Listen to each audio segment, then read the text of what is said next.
This is the Music History In-Depth podcast for February 19th through the 25th. On this week's show, we discuss a tragic fire that could have easily been avoided, a song about a yellow ribbon inspires a few movements, and we explain why the dates February 21st and the 22nd make Grammy voters cringe.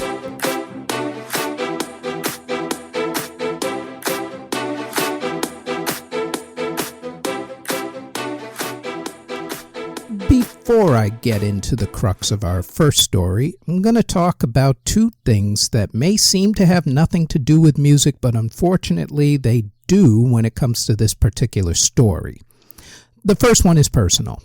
These days I live in New York City, and when I go into a public space, I don't care where it is, restaurant, mall, club, whatever, I always check for an exit other than the front door. It's just something I've kind of trained myself to do ever since I started living in New York City, especially after 9/11, since I've been here since the mid-90s. When you live in New York, or any other major city on this planet for that matter, you know that you can be the target for an attack by any given lone wolf or group at any given minute. So unfortunately, it's now just become a second nature to me. You may think that it's being a little overreactive or perhaps paranoid. However, fairly recent events like the guy driving his car into tourists on a bike path of all things, or a guy who came within a couple of minutes of blowing people up in Times Square, or recent subway attacks, or let's just say a shooting after a Super Bowl celebration, not in New York, kind of proved my paranoia, if you want to call it that, correct. Personally, I just think it's part of being careful. Not really paranoid, just a backup plan. The second thing concerns the group Van Halen and their use of riders in their contract. Back in the 1980s, the band took a lot of flack for having what the vast majority of people thought was just a crazy request in their backstage rider, otherwise known as a contract. The now famous rider, no brown M&Ms backstage in the candy bowls. The media made fun of it as just another diva move by another diva band. However, that line was actually the band's telltale sign to see if the promoters thoroughly read the contract. If the band saw brown M&Ms in any of the candy bowls backstage, then they knew that the promoters didn't actually read any part of the contract, and the band would need to go over every single line in the contract as to the specifications of everything, including what technical aspects were allowed and not allowed at that particular venue. So the next time you hear about some stupid line in a backstage rider, like say Mariah Carey needing to have her water chilled to a very specific temperature, don't automatically think that someone's just being a diva. Sometimes it's a test to make sure that the artist will be safe when they perform. Now, what does all of this have to do with music history or for this next event? Well, let's delve into that very depressing tale, and you'll see why I mentioned these things. The year 2003, the band, Great White. The band had finally made it big in 1989 with their fourth album, behind their top 5 smash hit single, Once Bitten, Twice Shy, a cover of Ian Hunter's 1975 song of the same name.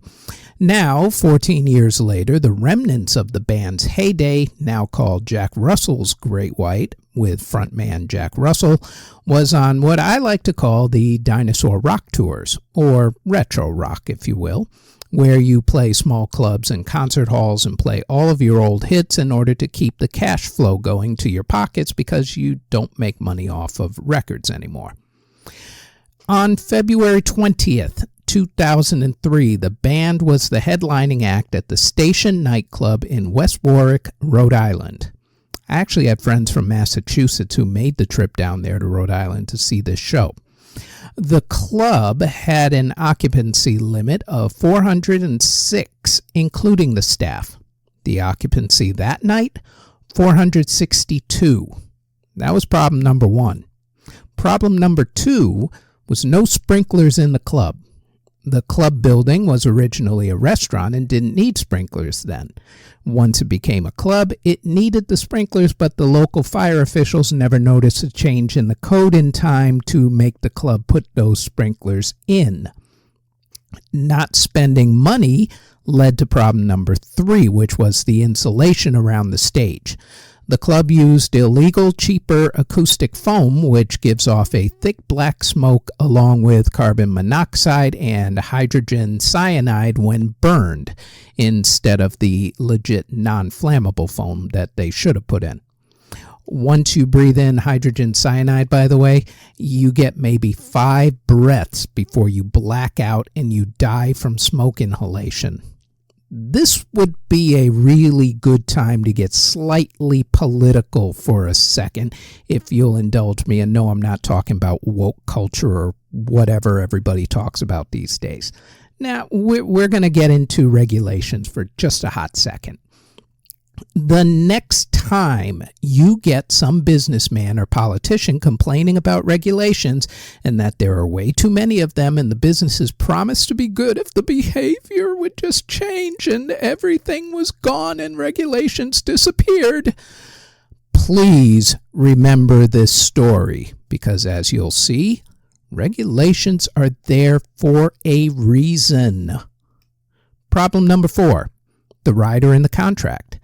Not what was in it, but what wasn't in it. In the stage specifications, there was no mention of stage pyrotechnics, although the band later said that they had permission to use them, quote unquote. Because of this, Great White's tour manager, Daniel Bichil, put 3 fountain pyrotechnics on stage called gerbs. The gerbs shot continuous sparks in the air. There were 3 of them set up, 2 at a 45-degree angle and 1 in the middle, right at the foot of the drum kit. They shot 15 feet into the air for 15 seconds. The problem was that since they weren't part of the contract, they should never have been on stage or even allowed on stage, especially a stage that had a height of, you guessed it, less than 15 feet. Simple rule, kids. If there's no mention in the rider about using pyrotechnics or anything else that's considered extremely dangerous, just play it safe and don't use them. Don't try to get permission while you're there, because the person who you ask may not be the right person to ask. So, here's what happened. At 11:07 p.m., Great White took the stage and started going into their hit song, Desert Moon. About 10 seconds into the song, tour manager Daniel Bichil lit the gerbs. They shot sparks up into the air, catching the acoustic foam on fire. The fire spread within about 20 seconds. The band stopped playing. Lead singer Jack Russell watched the flames for a second, then said, "Oh, that's not good." Then he and the band rushed off the stage. They were filming the concert that night. You can watch it all unfold on YouTube. I will put the link to the actual video in the show notes, but be warned, you can actually hear people screaming for help in it, along with the very beginning of the front door pileup. The dude holding the video camera got out alive because he was smart enough to back away as the flames were beginning to kick before everybody else started to move. Still, it's extremely disturbing to watch. You've been warned. I'll put the link in the show notes. It's a good lesson if you can stomach it. No, they don't show dead bodies or anything. In any event, the club was equipped with 4 exits. And guess which one everybody went for? Yep, the front door. The front door was narrow, so people stampeded and trampled on top of other people trying to get out, but to no avail, as that thick, deadly smoke started filling up the room. Oh yeah, remember, no sprinkler system, so nothing was going to go and put out those flames. Many people died trying to get out the front door, which goes to my point about training yourself to look for another exit other than the front one. Witnesses said that some people actually tried going out another door, but a bouncer stopped them, of all people, saying that the exit was for the band only. Sad as that is. The entire club was fully engulfed in flames within 5 minutes. Of the 462 people in attendance, 100 of them lost their lives, with scores of others seriously injured. Among those killed were local radio station DJ Mike the Doctor Gonzalez, who was the MC for the night and was trying to save his equipment at the beginning of the fire and couldn't make it out in time. Remember, once that smoke got hit, you only get 5 breaths. That's it. Also killed was Great White's lead guitarist, Ty Longley, who witnesses said originally had gotten out alive with the rest of the band, but then went back into the building to try to save his guitar.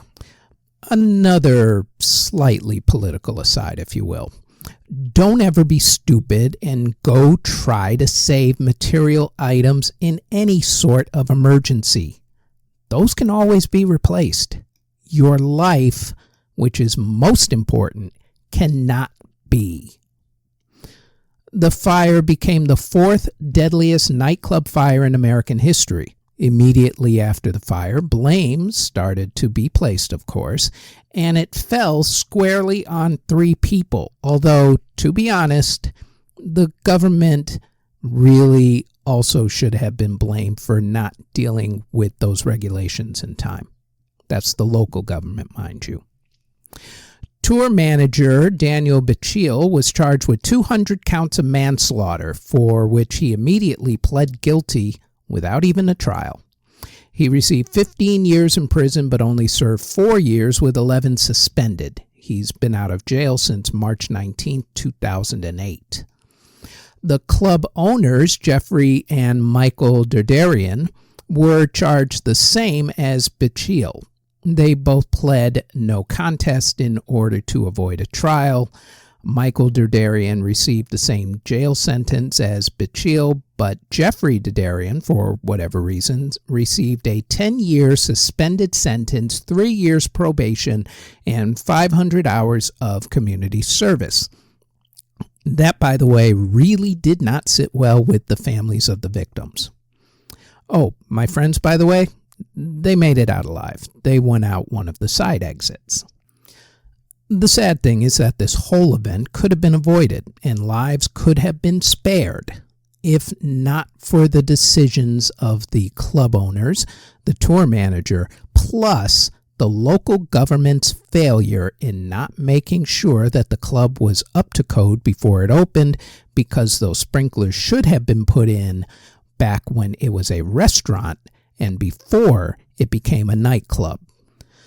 The station nightclub fire, or as some people call it, the Great White Fire, that killed 100 concert goers in West Warwick, Rhode Island on February 20th, 2003.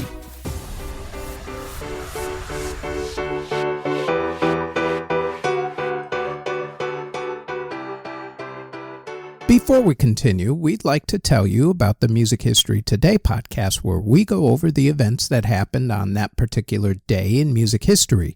The Music History Today podcast drops every single day, including weekends, on this podcast network. Now, back to the Music History In-Depth podcast.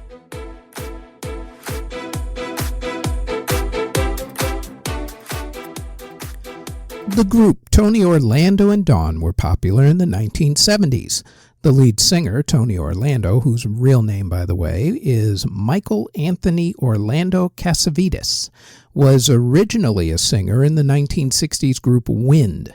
He was also a producer and executive at Columbia Records. He still wanted to perform, but due to contracts, couldn't perform under his own name with other record labels. There were a few songs that he really wanted to perform, so Tony devised a plan with Bell Records, who had also wanted him as a performer in their own right. Tony recorded a few songs, including this song about a guy who lives in an apartment complex on the floor above a woman who he really likes. In the song, which was written by L. Russell Brown and Erwin Levine, the guy asks the woman to knock 3 times on the ceiling if she loves him and twice on the pipes if the answer is no. You never actually find out if the woman likes him or not, but the song was kind of catchy. Tony recorded his part, and Bell Records overdubbed his voice with vocalists Tony Wine, Linda November, Jay Siegel, and Cynthia Weil. They released the song Knock 3 Times and other songs that Tony recorded under the name Dawn. Once the singles became popular, Tony ditched his exec gig and decided to go full steam into recording and touring. The group Dawn included his name in the group title, and he switched out the backup singer so that they could go on tour. The new group consisted of Tony, Thelma Hopkins, who became a sitcom actress back in the day, and Joyce Vincent Wilson. The group had a number of hits in the early 1970s and also had a very popular TV variety show called Tony, Orlando, and Dawn. Trust me, almost every big act back in the day had a TV variety show back in the 70s. That's how you got Donnie and Marie, Sonny and Cher, The Cher Show, The Carpenters, TV specials, etc., etc., etc. Tony, Orlando, and Dawn's biggest hit was probably the song Tie a Yellow Ribbon Round the Old Oak Tree. It was written by Knock 3 Times songwriters Erwin Levine and L. Russell Brown and was produced by Hank Medress and Dave Appel. It was recorded in January of 1973 and was released as a single on February 19, 1973. On April 21, 1973, Tie a Yellow Ribbon hit number 1 on the Billboard Singles Chart, selling over 6.5 million physical copies worldwide. The song has made a couple of greatest songs of all time lists. The basis for the lyrics in the song is someone telling a loved one to tie a yellow ribbon round an old oak tree because he's been gone for 3 years. And if he gets home and he doesn't see the ribbon, then he will figure that the relationship is over, or as he says, get on the bus and blah, blah, blah. It's an old tradition that has gone on for centuries. Not the getting on the bus part, but tying a ribbon around a tree for somebody. To me, though, the lyrics are sort of average 70s dribble. Nothing all that spectacular, but to some people, it's actually made a couple of those greatest songs of all time lists. Probably not for the lyrics. In any event, I think that rather the song's popularity is probably due to how the song has been used throughout pop culture and world events, especially in times of distress. For instance, the first known time that it was used as a show of unity, the song that is, not the tying ribbons, was in the late 1970s. In 1979, followers of the exiled Muslim leader, the Ayatollah Khomeini, forced the Shah of Iran, who was, by a lot of accounts, pretty brutal in his treatment of his own people, from power. The Shah fled to the United States, who had been backing his regime. On November 9th, 1979, students, no doubt with the Ayatollah's blessing, stormed the United States Embassy in Tehran, Iran, taking hostages. The students did it in part to demand for the Shah's return to face charges. For the record, the Shah never actually returned to Iran. He received cancer treatment in the United States and then received asylum in Egypt, where he passed away in 1980. The hostages were held in captivity for over a year. It was also a presidential election year. Then-candidate Ronald Reagan used then-President Jimmy Carter's perceived lack of resolve in getting the hostages released to his advantage, winning a landslide victory in November of 1980. During this time, Tony Orlando's songs started getting played again, and in memory of the hostages, people started putting yellow ribbons on their trees as a show of support for the hostages and to also show national unity. Strangely, in a twist of irony, one might say, what forced the hostages to be released wasn't really Ronald Reagan's tough talk at the time or Jimmy Carter's lack of negotiating skills. It was actually Iraqi leader Saddam Hussein. See, in late 1980, Hussein decided that now would be a really good time to go after Iran's rich oil fields. So, of course, he invaded the country. That was the start of the Iran-Iraq War. For the record, Hussein would try this invading ploy again in 1990 with the country of Kuwait, which led to the first Gulf War. Anyway, Iran decided that Iraq's invasion rightly took precedence over international pressure to release the hostages, so the Iranians cut a deal. The hostages were released on American Presidential Inauguration Day, January 20th, 1981, literally just after Ronald Reagan took the oath of office, allowing Reagan to make the announcement to the nation as president as opposed to Jimmy Carter. Reagan used it as a show of strength and his tough talk actually working, but in reality the timing was really just a big middle finger to Jimmy Carter by the Iranians. So there you go. The song and the yellow ribbon symbolism has been used more than a few times since then.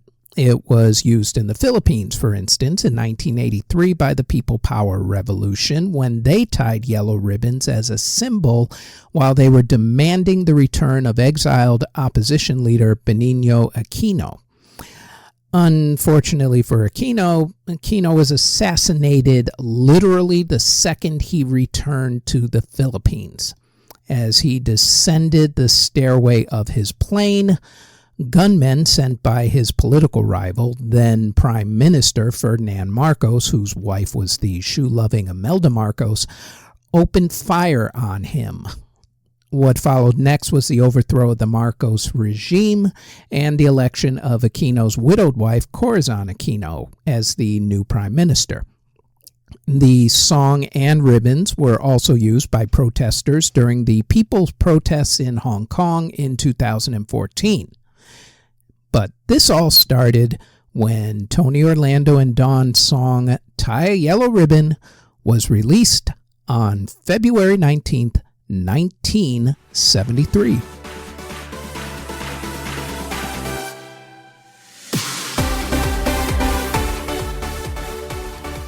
Our honorable mention this week is important because it brings it all back to the very beginning, for none of what we talk about on this podcast would be possible if not for this. In the mid-1870s, Thomas Edison was working on ideas for the telegraph and also the telephone, which was not invented by him, by the way.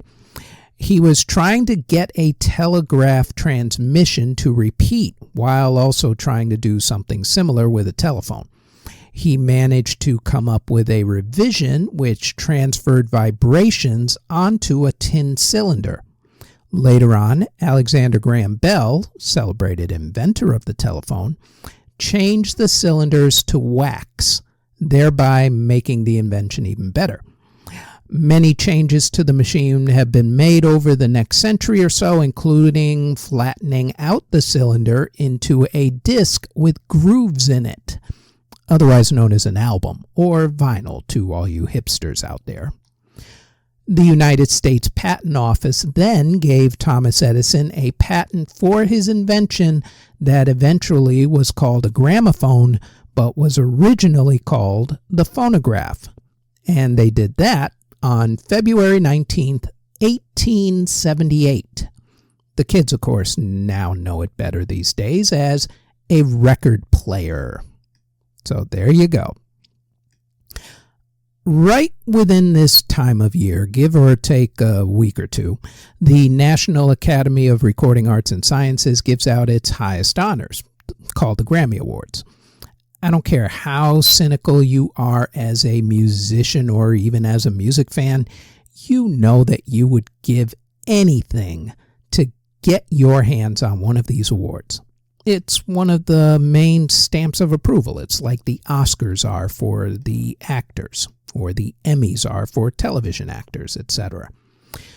Unfortunately, the Grammys are also nicknamed the Grannies, because it seems that most years the awards play it ultra safe and only give the main awards to acts who your grandmother would love. I even nicknamed them the VH1 Adult Contemporary Awards for giving the Album of the Year to acts like Norah Jones, Carlos Santana, John Baptiste, and Tony Bennett, while also recently giving Best Rap Album one year to Macklemore over Kendrick Lamar. I mean, really, people?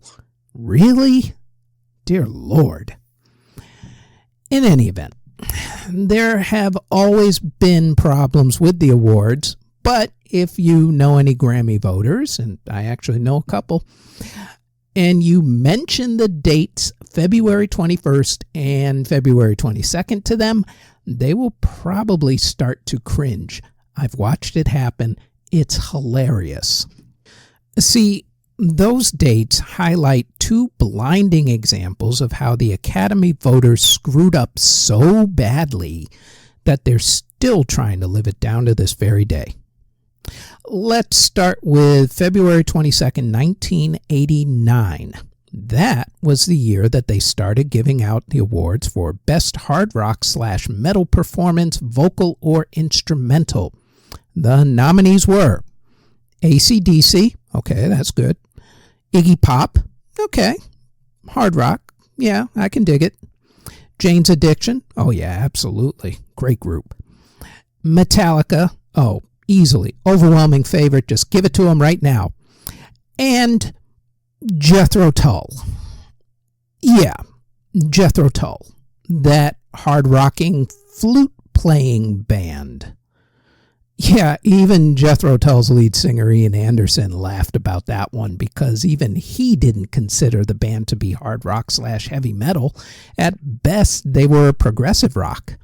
No matter, though, it was a lock that Metallica was going to take this award anyway. The group hadn't even hit its peak yet, and they were nominated for work for their album And Justice for All, which, by the way, was one of the greatest heavy metal albums of all time ever made. There was no way that they were going to lose this award. They even performed at the ceremony so that they could grab the award. It was kind of a big deal. It was televised. Unlike the first rap album award ever given out, which never was televised. Thanks, Academy. Morons. Back to the story. This particular award was Metallica's crowning achievement up to that point. Of course, they'd be much bigger and win more awards, but, you know. Remember when I said that they were nicknamed the Granny Awards? Here's a textbook example as to why. Because the audience gasped loudly when the award actually went not to Metallica or, hell, even Jane's Addiction or AC/DC or even Iggy Pop, but instead went to that hard-rocking, flute-playing band Jethro Tull.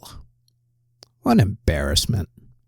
To add a little salt to the wound, by the way, Jethro Tull's record label took out an ad with a flute lying on top of iron bars. The ad's caption, "The flute is a heavy metal instrument." Ouch. That's ouch. Jethro Tull winning Best Heavy Metal Performance over very heavy favorite Metallica. Oh, dear Lord. On February 22nd, 1989. That one still makes me crack up. It's the funniest thing. Now then, on to another Grammy Award embarrassment. Literally one day over exactly 1 year later. On February 22nd, 1990 to be precise. Although this one was kind of the industry's doing and is let's just call it the industry's dark secret. It was actually years in the making, in a very weird way. The Best New Artist Award used to be nicknamed the Kiss of Career Death Award because your career pretty much went down the tubes after winning it. For instance, in 1979, disco two-hit wonders A Taste of Honey beat out Elvis Costello and the Attractions, Toto and the Cars. In 1977, probably the most famous example of this, the Starland vocal band of the song Afternoon Delight fame beat out Boston and the funk band The Brothers Johnson, who had more than a few hits, both of those. In 2011, jazz artist Esperanza Spalding beat out Justin Bieber, Drake, Florence and the Machine, and Mumford & Sons. Yeah, that happened. Esperanza, though, is having a really good jazz career, so nothing but love there.